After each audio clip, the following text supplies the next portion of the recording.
Hello मेरी to family, कैसे हैं आप लोग। आशा करते हैं हमारे सभी साथी बहुत अच्छे होंगे, अपनी पढ़ाई बहुत अच्छे से आप लोग कर रहे होंगे। आज की जो हमारी क्लास है आप लोग के लिए बहुत ही महत्वपूर्ण एवं बहुत ही स्पेशल क्लास है। तो सभी साथी से निवेदन है, सभी साथी वीडियो को फुल वॉच करेंगे, कोई भी साथी वीडियो स्किप नहीं करेंगे साथी, ठीक है। यह जो हमारी क्लास होने वाली है आरपीएफ कांस्टेबल जीके 2025 का नया सेशन से स्टार्ट है मित्र, ठीक है। कैप्सूल क्लास आज का 19 नंबर है। पेपर में छपने वाले सारे प्रश्न मित्र, ठीक है। सारे प्रश्न आप लोग के लिए बहुत ही स्पेशल हैं, ठीक है। पहले आप लोग क्या कीजिए, 5 से 6 प्रश्नों को अच्छे से क्लियर कीजिए। आप लोग का डाउट खत्म हो जाएगा कि आपके लिए स्पेशल क्लास है या नहीं मित्र, ठीक है। बाकी आप लोग को पता है कि हम लोग मिलकर किरण पब्लिकेशन की जो बुक आती है, जो किरण पब्लिकेशन की जो बुक आती है स्पेशल स्पेशल रेलवे के लिए ही बनी होती है। किरण पब्लिकेशन की बुक्स आती है। इस बुक से हमने पूरी 41 PYQ सेट को कितने पार्टों में, 88 पार्टों में कवर करा दिया। और हमारे प्लेलिस्ट में RPF constable GK PYQ series के नाम से प्लेलिस्ट बनी है। वहाँ पे सारे वीडियो आप लोग को मिल जाएंगे पार्ट वाइज मित्र, वहाँ से देख सकते हैं। और सारी वीडियो आप लोग के लिए बहुत ही महत्वपूर्ण, जो पूछते हैं ना कि सर कहाँ कहाँ से प्रश्न पूछे जाते हैं, किस किस टॉपिक से प्रश्न पूछे जाते हैं ना, सारे वहाँ पे डाउट आप लोग को क्लियर किया गया साथी, ठीक है। बाकी साथ में 50 प्रैक्टिस सेट भी उपलब्ध है उसी प्लेलिस्ट में, वहाँ पे देख सकते हैं मित्र, ठीक है। बाकी एक कैप्सूल क्लास जो चल रहा है आपके लिए ये दवाई का कार्य करेगा मित्र, ठीक है। इस दवाई को पूरा खाना आप लोग को स्किप मत कीजिएगा, ठीक है। तो पहले आप लोग प्रश्न पढ़िए, आप लोग का खुद डाउट क्लियर हो जाएगा मित्र, ठीक है। बाकी जो हमारे साथी हमसे जुड़े नहीं हैं, हमारे चैनल सब्सक्राइब नहीं किए, और चैनल सब्सक्राइब कर लें। बाकी बेल आइकन जो होता है घंटा, उसको दबा दें, ठीक है। क्योंकि वीडियो का जो नोटिफिकेशन होता है ना, सबसे पहले आपके पास आएगा मित्र, ठीक है। तो पहले वीडियो आप देखेंगे मित्र, ठीक है। बाकी चलते हैं, हम स्टार्ट करते हैं पहले प्रश्न से। पहले प्रश्न को बहुत ध्यान से पढ़िए। आज का पहला प्रश्न क्या बोला है कि निम्नलिखित में से कौन जिंदा पीर के नाम से भी जाना जाता था। निम्नलिखित में से कौन जिंदा पीर के नाम से भी जाना जाता था मित्र। इस प्रश्न का उत्तर देने का प्रयास कीजिए सभी हमारे साथी, और कोई भी हमारा साथी तुक्का का प्रयोग कतई नहीं करेगा, ठीक है। कोई भी एग्जाम देते हैं आप लोग, वनडे कोई भी वनडे एग्जाम देते हैं ना, मैं आरपीएफ कांस्टेबल के लिए नहीं बोल रहा हूँ, आप लोग किसी भी एग्जाम देते हैं ना जिसमें निगेटिव मार्किंग उपलब्ध हो, उसमें तुक्का तो मत मारिएगा आप लोग, ठीक है। अगर सिलेक्शन चाहिए, वर्दी चाहिए तो मित्र, आप लोग को पता है कि इसमें -1/3 के निगेटिव मार्किंग भी उपलब्ध है इस आरपीएफ कांस्टेबल के एग्जाम में मित्र, ठीक है। तो ध्यान से प्रश्न को पढ़िए, टाइम वेस्ट ना करते हुए। निम्नलिखित में से कौन जिंदा पीर के नाम से भी जाना जाता था। तो औरंगजेब है, शाहजहां है, जहांगीर है, अकबर है। तो मित्रों इस प्रश्न का जो हमारा करेक्ट आंसर होगा मित्र ना, औरंगजेब हो जाएगा। क्या होगा, औरंगजेब आप लोग का पहला आंसर, आप लोग का मोस्टली करेक्ट आंसर हो जाएगा मित्र, ठीक है। तो कितने साथियों का आंसर सही था। बाकी चलते हैं स्टेप बाय अगले नेक्स्ट प्रश्न की ओर। अगले प्रश्न को ध्यान से पढ़ते हैं। आज का प्रश्न नंबर है दूसरा नंबर प्रश्न क्या बोला मित्र, ध्यान से पढ़िए कि सत्य शोधक समाज की जो स्थापना है वह किसके द्वारा की गई थी। सत्य शोधक जो समाज की स्थापना है वह किसके द्वारा की गई थी मित्र, ठीक है। ज्योतिराव फूले के द्वारा की गई थी, महात्मा गांधी के द्वारा, डॉक्टर भीमराव अंबेडकर के द्वारा, स्वामी विवेकानंद के द्वारा। मित्र बताने का प्रयास कीजिए कि इस प्रश्न का हमारा जबरदस्त आंसर क्या होगा मित्र। बहुत अच्छा प्रश्न आप लोग के लिए, ठीक है। और सारे प्रश्न आप लोग के लिए महत्वपूर्ण ही हैं साथी, ठीक है। बता दें इस प्रश्न का जो हमारा राइट आंसर होगा ज्योतिराव फूले आप लोग का राइट आंसर हो जाएगा। पहला answer is the very very most MP answer हो जाए मित्र, ठीक है। तो बहुत अच्छे से आप लोग क्लियर किए। बाकी चलते हैं हम स्टेप बाय अगले नेक्स्ट प्रश्न की और अगला प्रश्न को पढ़ते हैं मित्र, ठीक है। अगला प्रश्न कौन सा आप लोग की स्क्रीन पे आज का है, प्रश्न नंबर है थर्ड नंबर, ठीक है। आज का थर्ड नंबर प्रश्न क्या बोला है, ध्यान से पढ़िए आप लोग।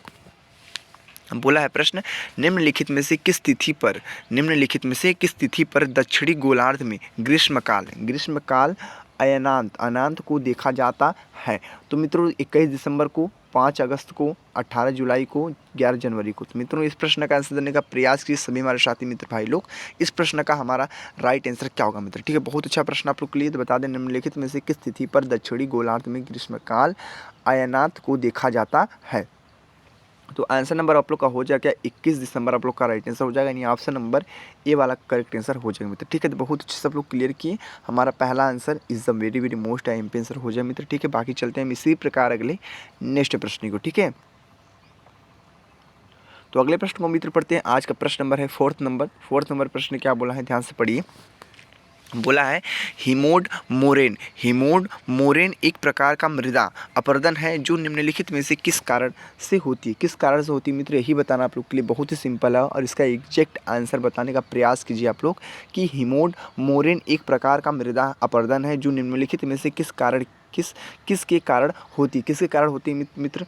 हिमनद, वायु, भूमिगत पानी, और आप लोग क्या ऑप्शन है, नदी का पानी। तो मित्र इस प्रश्न का जो हमारा जबरदस्त आंसर हो जाएगा, करेक्ट आंसर हो जाएगा ना, क्या होगा पता ना, हिमनद आप लोग का राइट आंसर हो जाएगा। क्या होगा, हिमनद, ठीक है हिम्मत। आशा करते हैं आप लोग बहुत अच्छे समझ में आ रहा होगा आप लोग, ठीक है। कोई प्रश्न ऐसा ना हो जो आप लोग को समझ के बाहर हो मित्र, ठीक है।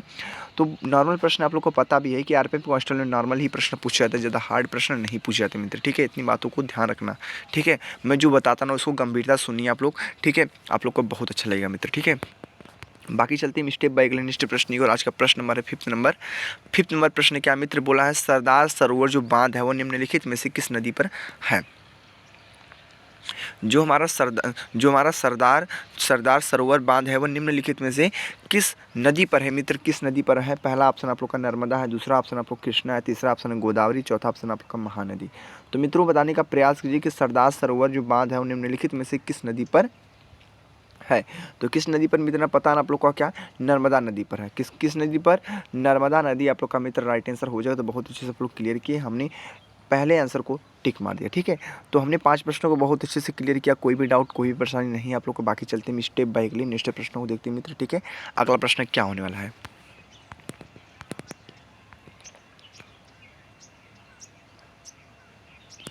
तो साथियों देख सकते हैं आज का छठवां प्रश्न क्या बोला। छठवां प्रश्न आप लोग के स्क्रीन पे है आज का, भारत की किस नदी पर अंतर्देशीय जल निकास है। ठीक है कि भारत की किस नदी पर अंतर्देशीय जल निकास है। तो मित्रों बताएंगे गंगा है, लूनी है, तापी है, गोदावरी है। तो मित्रों इस प्रश्न का आंसर देने का प्रयास कीजिए, बहुत अच्छा प्रश्न है और बहुत ही एग्जैक्ट इसका आंसर निकलेगा कि भारत की किस नदी पर, किस नदी का अंतर्देशीय जल निकास है। तो मित्रों लूनी आप लोग का दिख रहा होगा, लूनी आप लोग का राइट आंसर हो जाएगा, लूनी आप लोग का, ठीक है मित्र। क्लियर हो चुके हैं आप लोग बहुत अच्छे से, Luni is the very very most MP answer हो जाए साथी, ठीक है। बाकी चलते हैं स्टेप बाय अगले नेक्स्ट प्रश्न को, ठीक है। अगले प्रश्न को पढ़िए। तो चलते हैं स्टेप बाय अगले नेक्स्ट प्रश्न की ओर। आज का प्रश्न नंबर है 7 नंबर प्रश्न को ध्यान से पढ़िए। आज का 7 नंबर प्रश्न क्या बोला है कि निम्नलिखित में से किसे जीव विज्ञान का जनक माना जाता है मित्र, ठीक है। तो निम्नलिखित में से किसे जीव विज्ञान का जनक माना जाता है, इस प्रश्न का आंसर देने का प्रयास कीजिए कि जीव विज्ञान का जो जनक माना जाता है वो किसको माना जाता है मित्र, ठीक है। अरस्तु को, एडवर्ड जेनर को, डार्विन को, हेकेल को। तो मित्रों बताने का प्रयास कीजिए आप लोग कि निम्नलिखित में से किसे जीव विज्ञान का जो हमारा जनक माना जाता है मित्र, ठीक है।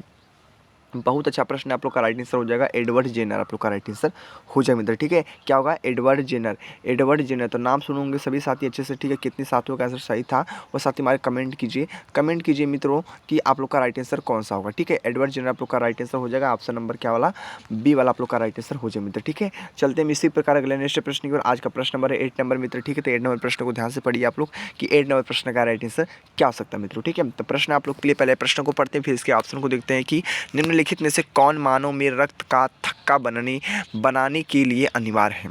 निम्नलिखित में से कौन मानव में रक्त का जो थक्का होता है उसको बनाने के लिए अनिवार्य है। तो मित्रों बताने का प्रयास कीजिए, विटामिन ए, विटामिन के, विटामिन ई, विटामिन सी, ठीक है। क्या है, विटामिन ए, विटामिन के, विटामिन ई, विटामिन सी। तो मित्रों इस प्रश्न का जो हमारे एग्जैक्ट यानी करेक्ट आंसर जो आप लोग का होगा मित्र ना, बहुत ही simple, is the very very most MP answer हो जाए विटामिन के। क्या होगा, विटामिन के आप लोग का राइट आंसर हो जाए मित्र, ठीक। तो आप लोग क्लियर हो गए, विटामिन के is the very very most MP answer. बाकी चलते हैं स्टेप बाय अगले नेक्स्ट प्रश्न की साथ ही। अगला प्रश्न को ध्यान से पढ़िए। आज का प्रश्न नंबर आप लोग की स्क्रीन पे, आज का प्रश्न नंबर कौन सा है, 9th नंबर प्रश्न, ठीक है। तो इस 9th प्रश्न को ध्यान से पढ़िए। आज का 9th प्रश्न क्या बोला है कि निम्नलिखित में से कौन सी जो हमारी ग्रंथि है इंसुलिन बनाती है। हमारी ऐसी कौन सी ग्रंथि जो इंसुलिन बनाती है मित्र, ही आप लोग को बताना है। एग्जैक्ट आंसर बताने का प्रयास कीजिए, तुक्का मत मारिएगा मित्र, ठीक है। ये आप लोग से रिक्वेस्ट है कि तुक्का मत मारिएगा। अगर आप लोग को सलेक्शन चाहिए, वर्दी चाहिए मित्र, तुक्का को भूल जाइए आप लोग, ठीक है। क्योंकि आप लोग को पता है कि आप लोग को पता है ना 6 साल 5 साल बाद वैकेंसी आ रही है मित्र, ठीक है। आप इस वैकेंसी को भी ना आप लोग एब्जॉर्व करना इसको लें तो क्या आप लोग को बीतेगा, ठीक है। बताइए आप ही लोग बताइए कि इतना, एक तो खुद इतनी मुश्किल से वैकेंसी आ रही है मित्र, ठीक है। तो आप लोग मेहनत कीजिए अच्छे से साथी, ठीक है। मात्र 3 महीने 4 महीने मेहनत में आप लोग एक वर्दी पा सकते हैं मित्र, ठीक है। ज़्यादा हार्ड तो प्रश्न पूछे नहीं जाएगा, ठीक है। 10th लेवल के बेस पे क्वेश्चन बनेगा, ठीक है। ज़्यादा हार्ड तो बनेगा नहीं मित्र, ठीक है। बाकी देख रहे हैं RPPSI का जो एग्जाम हुआ था कितना नॉर्मली हुआ था मित्र, ठीक है। तो सेम वैसे ही इससे उससे तो लो ही आएगा एग्जाम में, ठीक है, आप लोग के प्रश्न मित्र, ठीक है। तो चलते हैं हम स्टेप बाय अगले नेक्स्ट प्रश्न को मित्र देखते हैं। अगला प्रश्न क्या हमारा आज का 9th प्रश्न है। तो 9th प्रश्न को ध्यान से पढ़िए कि निम्नलिखित में से कौन सी हमारी जो ग्रंथि है जो इंसुलिन बनाती है मित्र, ठीक है।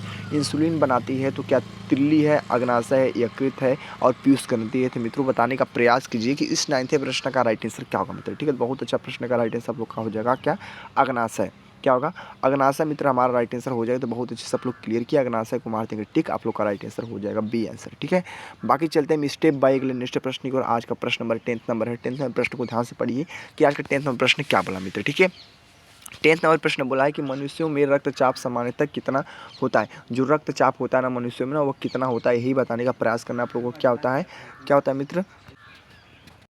तो साथियों, मनुष्यों में रक्तचाप सामान्यतः कितना होता है, तो बताने का प्रयास कीजिए। 120/90, 120/80, 140/90, 140/100। तो मित्रों, इस प्रश्न का आंसर देने का सभी साथी हमारे प्रयास करेंगे। इस प्रश्न का हमारा एग्जैक्ट आंसर, करेक्ट आंसर क्या होगा मित्र, कि मनुष्यों में रक्तचाप सामान्यतः कितना होता है। तो मनुष्यों में रक्तचाप कितना होता है सामान्यतः, तो मित्र बताने का प्रयास करेंगे। ऑप्शन नंबर हो जाएगा बी वाला आप लोग का राइट आंसर हो जाएगा मित्र। ठीक है, यानी कितना होगा, 120/80 वाला आप लोग का राइट आंसर हो जाएगा मित्र। ठीक है, तो बहुत अच्छे से आप लोग क्लियर किए। बाकी मित्रों, हम चलते हैं स्टेप बाय अगले नेक्स्ट प्रश्न की ओर। आज का प्रश्न नंबर है मित्र हमारा, आज का 11th प्रश्न है। तो 11th प्रश्न को बहुत ही ध्यान से पढ़िए आप लोग कि आज का 11th प्रश्न हमारा क्या बोला मित्र। ठीक है, तो आज का 11th प्रश्न बोला है कि निम्नलिखित में से किसे आनुवांशिकी का जनक कहा जाता है। निम्नलिखित में से किसे आनुवांशिकी का जनक कहा जाता है मित्र। इस प्रश्न का हमारा एग्जैक्ट आंसर बताने का प्रयास कीजिए। आप लोग सभी हमारे साथी बताने का प्रयास कीजिए कि इस प्रश्न का हमारा राइट आंसर क्या होगा, कि निम्नलिखित में से किसे आनुवांशिकी का जनक कहा जाता है। मेंडल है, डार्विन है, लैमार्क है, डी ब्रीज है। क्या डी ब्रीज है। तो मित्रों, इस प्रश्न का आंसर देने का प्रयास कीजिए कि आप लोग इस प्रश्न का हमारा एग्जैक्ट यानी करेक्ट आंसर क्या होगा मित्र। ठीक है, बहुत अच्छा प्रश्न मित्र, बहुत अच्छा प्रश्न आप लोग के लिए बताने का सभी साथी प्रयास करेंगे। मेंडल आप लोग का राइट आंसर हो जाए मित्र। क्या होगा, Mendel is the very very most time answer हो जाए मित्र, मेंडल। ठीक है, क्या होगा, मेंडल। ठीक है, बाकी चलते हैं स्टेप बाय अगले नेक्स्ट प्रश्न को देखते हैं साथी। अगला प्रश्न कौन सा आप लोग की स्क्रीन पे, आज का प्रश्न नंबर है 12th नंबर। ठीक है, तो मित्रों, इस 12th नंबर प्रश्न को ध्यान से पढ़िए। आज का 12th नंबर प्रश्न क्या बोला आप लोग के लिए, कितना महत्वपूर्ण मित्र। ठीक है, सारे प्रश्न मित्र आप लोग के लिए महत्वपूर्ण। ठीक है, किसी प्रश्न को हल्के मत लेना। ठीक है, नहीं तो एग्जाम आपको पक्का हल्के में ले लेगा। इतनी बातों को ध्यान रखना मेरी। ठीक है, आज का 12 प्रश्न बोला है कि अगेती जुलसा निम्नलिखित में से किसका एक सामान्य रोग है। किसका एक सामान्य रोग है मित्रों, बताने का प्रयास कीजिए कि आलू का है, अदरक का है, फूल गोभी का है, बंद गोभी का है। तो मित्र, अगेती जो जुलसा है, निम्नलिखित में से किसका एक सामान्य रोग है। तो बताने के सभी साथी प्रयास करेंगे। आलू का है मित्र। ठीक है, किसका है, आलू का नाम सुने होंगे ना, सबके घर में होगा आलू। ठीक है, तो आलू is the very very most time पे आंसर हो जाए मित्र। ठीक है, बाकी चलते हैं स्टेप बाय अगले नेक्स्ट प्रश्न को। आज का प्रश्न नंबर है 13 नंबर है, आपका 13 प्रश्न मित्र। ठीक है, तो पहले हम 13 प्रश्न को पढ़ते हैं, फिर उसके ऑप्शन को देखते हैं मित्र। ठीक है, कि जब किसी वस्तु को दो समानांतर समतल दर्पण के बीच रखा जाता है, जब किसी वस्तु को दो समानांतर समतल दर्पणों के बीच रखा जाता है, तो बने हुए प्रतिबिंबों की जो संख्या होती है वह कितनी होती है मित्र। ठीक है, वो कितनी होगी, तो 4 होगी, 1 होगी और आप लोग का है 2 होगा और अनंत होगा। तो मित्र बताने का प्रयास करेंगे आप लोग कि जब किसी वस्तु को दो समानांतर समतल दर्पणों के बीच रखा जाता है, तो बने हुए प्रतिबिंबों की संख्या होती है तो कितनी होगी मित्र। बताने का सभी हमारे साथ प्रयास करेंगे। ऑप्शन नंबर हो जाएगा 4 नंबर। ठीक है, ऑप्शन नंबर 4 आप लोग का राइट आंसर हो जाएगा। बाकी चलते हैं स्टेप बाय अगले नेक्स्ट प्रश्न के मित्र। अगला प्रश्न कौन सा आप लोग की स्क्रीन बोर्ड पे, आज का प्रश्न नंबर हमारा है 14 नंबर है आप लोग का। 14 प्रश्न मित्र क्या है, 14 प्रश्न को ध्यान से पढ़िए आप लोग की। 14 प्रश्न हमारा क्या बोला है, पारा थर्मामीटर के कार्य करने का जो सिद्धांत है वह क्या है। जो पारा थर्मामीटर होता है उसका कार्य करने का जो सिद्धांत होता है मित्र वह क्या होता है। पहला ऑप्शन दिया है कि गर्म करने पर पदार्थ का विस्तार होता है। दूसरा ऑप्शन दिया है कि पदार्थ का ऊष्मा संबंध प्रतिरोध होता है। तीसरा ऑप्शन है गर्म करने पर पदार्थ के द्रव्यमान में बदलाव होता है। चौथा ऑप्शन आपको कहा है गर्म करने पर पदार्थ की घनत्व में बदलाव होता है। ठीक है, तो मित्रों बताने का प्रयास कीजिए आप लोग इस प्रश्न का हमारा एग्जैक्ट आंसर क्या होगा मित्र। बहुत अच्छा प्रश्न है आप लोग के लिए साथी। ठीक है, और आप लोग इजीली बता भी सकते हैं मित्र। ठीक है, आप लोग चाहे ना तो आप लोग सारे प्रश्न का आंसर बता सकते हैं। थोड़ी मेहनत की जरूरत है मित्र। ठीक है, थोड़ी मेहनत तो करनी पड़ेगी आप लोग को। ठीक है, बाकी चलते हैं स्टेप बाय अगले नेक्स्ट प्रश्न। इस प्रश्न का उत्तर देखते हैं। इस प्रश्न का जो हमारा राइट आंसर हो जाएगा क्या होगा पता ना, गर्म करने पर पदार्थ का विस्तार आप लोग का राइट आंसर हो जाएगा साथी। ठीक है, बाकी चलते हैं स्टेप बाय अगले नेक्स्ट प्रश्न को देखते हैं। अगला प्रश्न कौन सा आप लोग के स्क्रीन पे आज का है, प्रश्न नंबर हमारा है 15 नंबर। ठीक है, तो 15 नंबर प्रश्न को ध्यान से पढ़िए आप लोग। क्या बोला, 15 नंबर प्रश्न बोला है कि निम्नलिखित में से किसका उपयोग फलों को पकाने के लिए किया जाता है। ठीक है, तो साथियों हम लोग फिर 15 प्रश्नों को रिपीट करते हैं कि निम्नलिखित में से किसका उपयोग फलों को पकाने के लिए किया जाता है। ठीक है, तो ऑप्शन को भी देखते हैं। इसका ऑप्शन क्या है हमारा? पहला ऑप्शन आप लोग का एथिलीन है, दूसरा ऑप्शन मीथेन है, तीसरा ऑप्शन मेथिलीन है, चौथा ऑप्शन आप लोग का एसीटोन है मित्र। ठीक है, तो सभी हमारे साथी बताने का प्रयास कीजिए कि इस प्रश्न का हमारा एग्जैक्ट आंसर, करेक्ट आंसर क्या होगा मित्र। कि निम्नलिखित में से किसका उपयोग फलों को पकाने के लिए किया जाता है? कोई भी फल हो, ठीक है, उसको पकाने के लिए इसका उपयोग किया जाता है। उसका जो नाम मित्र ना बता देना मित्र। इस प्रश्न का जो हमारा एग्जैक्ट आंसर आप लोग का एथिलीन हो जाएगा मित्र। ठीक है, क्या होगा? एथिलीन आप लोग का राइट आंसर हो जाएगा मित्र। ठीक है, तो बहुत ही हमारे साथी अच्छे से क्लियर हो चुके हैं। एथिलीन को मार देंगे टिक और सारे प्रश्नों को नोटबुक में नोट कर लेंगे मित्र। ठीक है, बाकी चलते हैं स्टेप बाय अगले नेक्स्ट प्रश्न को। ठीक है, आज का प्रश्न नंबर 16 नंबर है। तो 16 नंबर प्रश्न क्या बोला है, ध्यान से पढ़िए 16 प्रश्न को। गोबर गैस का जो प्रमुख घटक होता है वह क्या है मित्र? ठीक है, क्या बोला है? गोबर गैस का जो प्रमुख घटक है वह क्या है मित्र? ठीक है, बताने का प्रयास करेंगे। तो साथियों गोबर गैस का जो प्रमुख घटक होता है वह क्या होता है? सभी हमारे साथी बताने का प्रयास करेंगे कि गोबर गैस का जो प्रमुख घटक होता है वह क्या होता है मित्र। ठीक है, तो पहला ऑप्शन आप लोग का प्रोपेन है, दूसरा ऑप्शन मीथेन है, तीसरा ऑप्शन ब्यूटेन है, चौथा ऑप्शन आप लोग का एथिलीन है मित्र। ठीक है, तो बताने का प्रयास करेंगे आप लोग इस प्रश्न का हमारा एग्जैक्ट आंसर क्या होगा मित्र। बहुत अच्छा प्रश्न आप लोग के लिए था। ठीक है, तो इस प्रश्न का जो हमारा राइट आंसर होगा मित्र ना बता देना। इस 17वें प्रश्न का राइट आंसर आप लोग का हो जाएगा क्या? 16वें प्रश्न का राइट आंसर मीथेन हो जाएगा मित्र। ठीक है, क्या होगा? Methane is the very most Aamby answer हो जाए मित्र। ठीक है, क्या होगा? मीथेन। ठीक है, तो क्लियर हो चुके हैं बहुत अच्छे से आप लोग। ठीक है, कोई भी डाउट नहीं है इस प्रश्न में मित्र। ठीक है, हमने 16 प्रश्न को पढ़ा। 16 प्रश्न क्या बोला था आप लोग के लिए कि गोबर गैस का जो प्रमुख घटक है वह क्या है? तो मीथेन को मार देंगे टिक, आप लोग का राइट आंसर हो जाए मित्र। ठीक है, तो बहुत अच्छे से क्लियर हो चुके हैं। बाकी हम चलते हैं स्टेप बाय अगले नेक्स्ट प्रश्न की। और आज का प्रश्न नंबर है 17, यानी आप लोग का 17 प्रश्न मित्र। ठीक है, 17 प्रश्न को ध्यान से पढ़िए कि 17 प्रश्न हमारा बोला क्या है। प्रश्न 17 बोला है कि सेंधा नमक में कौन सा खनिज होता है? सेंधा नमक जानते हैं, सेंधा नमक खाने के लिए होता है, साथ ही प्रयोग किया जाता है। इसका कौन सा खनिज होता है? कौन सा खनिज है? जिप्सम है, सोडियम है, मैग्नीशियम है, पोटेशियम है। तो मित्रों आंसर देने का प्रयास कीजिए आप लोग। इस प्रश्न का हमारे एग्जैक्ट आंसर क्या होगा मित्र? बहुत अच्छा प्रश्न है और बहुत ही स्पेशल भी प्रश्न है, आप लोग बता भी सकते हैं इजिली आप लोग। तो बताने का प्रयास कीजिए कि आप लोग की सेंधा नमक में कौन सा खनिज होता है, बता देना मित्र। इस प्रश्न का जो हमारा एग्जैक्ट आंसर होगा मित्र क्या होगा? सोडियम आप लोग का राइट आंसर हो जाए मित्र। क्या होगा? सोडियम आप लोग का राइट आंसर हो जाएगा, सोडियम। ठीक है, और आप लोग को पता है सोडियम को हम Na से दर्शाते हैं। ठीक है, Na से दर्शाते हैं। ठीक है, और इसका जो 11 से इसको प्रदर्शित भी करते हैं मित्र। ठीक है, इसका जो परमाणु क्रमांक होता है 11 होता है मित्र। ठीक है, तो बहुत अच्छे से क्लियर किया आप लोग। बाकी हम चलते हैं स्टेप बाय अगले नेक्स्ट प्रश्न को मित्र देखते हैं साथी। ठीक है, अगला प्रश्न कौन सा मित्र हमारा है? आप लोग की स्क्रीन पे आज का प्रश्न नंबर हमारा 18 नंबर है मित्र। ठीक है, हमने 17 प्रश्नों को बहुत अच्छे से क्लियर किया। ठीक है, बाकी चलते हैं 18 प्रश्न को देखते हैं मित्र। ठीक है, 18 प्रश्न क्या आप लोग की स्क्रीन पे है? आज का 18 प्रश्न बोला है कि निम्नलिखित में से कौन सा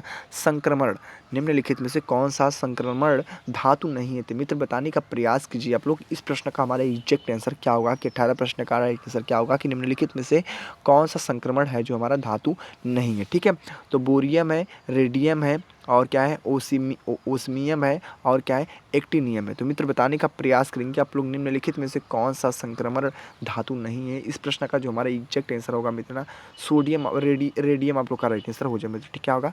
रेडियम आप लोग का राइट आंसर हो जाएगा मित्र। ठीक है, तो क्लियर हो चुके हैं आप लोग सभी हमारे साथी मित्र भाई लोग कि निम्नलिखित में से कौन सा संक्रमण धातु नहीं है। Radium is the very very most answer हो जाए साथी। ठीक है, बाकी हम चलते हैं स्टेप बाय अगले नेक्स्ट प्रश्न को देखते हैं साथी। ठीक है, अगला प्रश्न कौन सा हमारा स्क्रीन पे आज का प्रश्न नंबर है 19 नंबर। ठीक है, तो 19 नंबर प्रश्न को ध्यान से पढ़िए आप लोग कि 19 नंबर प्रश्न हमारा क्या बोला मित्र। ठीक है,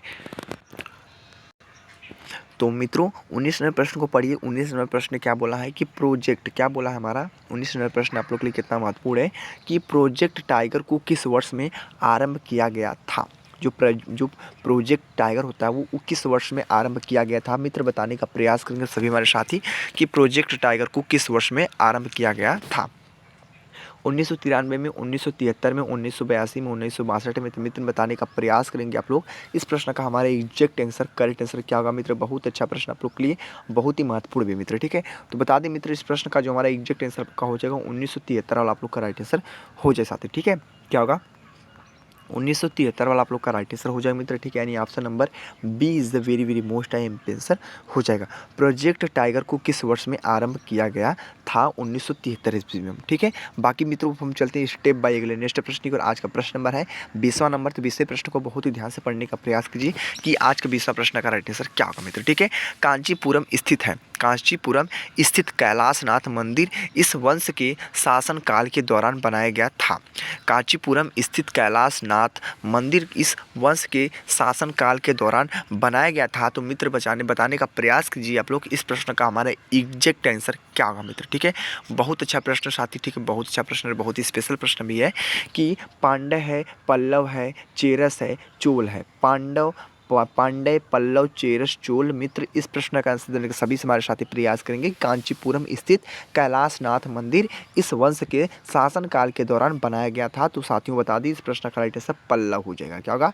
पल्लव आप लोग का राइट आंसर हो जाएगा मित्र। ठीक है, तो बहुत अच्छे से आप लोग क्लियर किए और प्रश्न में कोई डाउट नहीं है मित्र। बाकी चलते हैं हम स्टेप बाय अगले नेक्स्ट प्रश्न को देखते हैं मित्र। ठीक है, अगला प्रश्न क्या होने वाला, आप लोग कितना महत्वपूर्ण होगा मित्र। ठीक है, तो हमने 20 प्रश्नों को बहुत अच्छे से क्लियर किया ना। बाकी चलते हैं स्टेप बाय अगले नेक्स्ट प्रश्न को देखते हैं। अगला प्रश्न कौन सा आप लोग की स्क्रीन पे आज का प्रश्न नंबर है 21, यानी आप लोग का 21 प्रश्न मित्र। ठीक है, 21वें प्रश्न को ध्यान से पढ़िए कि निम्नलिखित में से किसने इलेक्ट्रॉन का आविष्कार किया। मित्र बहुत अच्छा प्रश्न, आप लोग बता भी सकते हैं इजीली, बहुत अच्छा प्रश्न है। ठीक है, कि निम्नलिखित में से किसने इलेक्ट्रॉन का आविष्कार किया। मित्र बताएंगे आप लोग कि आविष्कार किसने किया इलेक्ट्रॉन का। ठीक है, जे जे थॉमसन ने किया था, रुडॉल्फ डीजल ने किया था, रुआल आमुल्स ने किया था, और आप लोग का एक ऑप्शन मित्र क्या है, आर्किमिडीज ने किया था। मित्र बताने का प्रयास करेंगे कि निम्नलिखित में से किसने इलेक्ट्रॉन का आविष्कार किया था। इसका जो हमारा एग्जैक्ट करेक्ट आंसर होगा मित्र ना बता देना, जे थॉमसन आप लोग का राइट आंसर हो जाएगा, क्योंकि जे थॉमसन ने ही इलेक्ट्रॉन का आविष्कार किया था मित्र। ठीक है, सभी हमारे साथियों को पता होना चाहिए मित्र। ठीक है, प्रश्न बहुत ही स्पेशल है और ऐसे प्रश्न आप लोग के एग्जाम में ना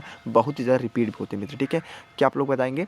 जे थॉमसन, जे थॉमसन आप लोग का राइट आंसर हो जाए मित्र। ठीक है, तो बाकी चलते हैं स्टेप बाय अगले नेक्स्ट प्रश्न के साथ ही। ठीक है, अगला प्रश्न कौन सा आप लोग की स्क्रीन पे आज का प्रश्न नंबर है 22 नंबर, यानी आप लोग का 22 प्रश्न मित्र। ठीक है, 22 प्रश्न क्या बोला है, ध्यान से पढ़िए कि हीम गोल्ड कप किस खेल से संबंधित है। हीम गोल्ड जो हमारा कप होता है ना, वो किस खेल से मित्र संबंधित है, यही आप लोग को बताना है। बहुत ही अच्छा प्रश्न आप लोग के लिए साथी। ठीक है, और खेलकूद का प्रश्न मित्र आप लोग के महत्वपूर्ण होगा मित्र। ठीक है, बाकी चलते हैं देखते हैं इस प्रश्न का आंसर क्या होगा। मुक्केबाजी होगा, हॉकी होगा, वॉलीबॉल होगा, क्रिकेट होगा। तो मित्रों बताने का प्रयास करेंगे आप लोग कि हीम गोल्ड कप किस खेल से संबंधित है। ठीक है, तो किस खेल से संबंधित है बताने का प्रयास कीजिए आप लोग। इस प्रश्न का जो हमारा महत्वपूर्ण आंसर हो जाएगा क्या, मुक्केबाजी आप लोग का राइट आंसर हो जाए मित्र। ठीक है, ऑप्शन नंबर ए वाला, ऑप्शन नंबर ए वाले मैं यहाँ पे लिख भी देता हूँ, क्या होगा, मुक्केबाजी। क्या होगा, मुक्केबाजी आप लोग का राइट आंसर हो जाए मित्र। ठीक है, तो बहुत अच्छे से क्लियर किया आप लोग, ऑप्शन नंबर ए वाला आप लोग का करेक्ट आंसर हो जाएगा बच्चों। ठीक है, बाकी चलते हैं स्टेप बाय अगले नेक्स्ट प्रश्न को देखते हैं। अगला प्रश्न कौन सा होने वाला है आप लोग की स्क्रीन पे आज का नंबर है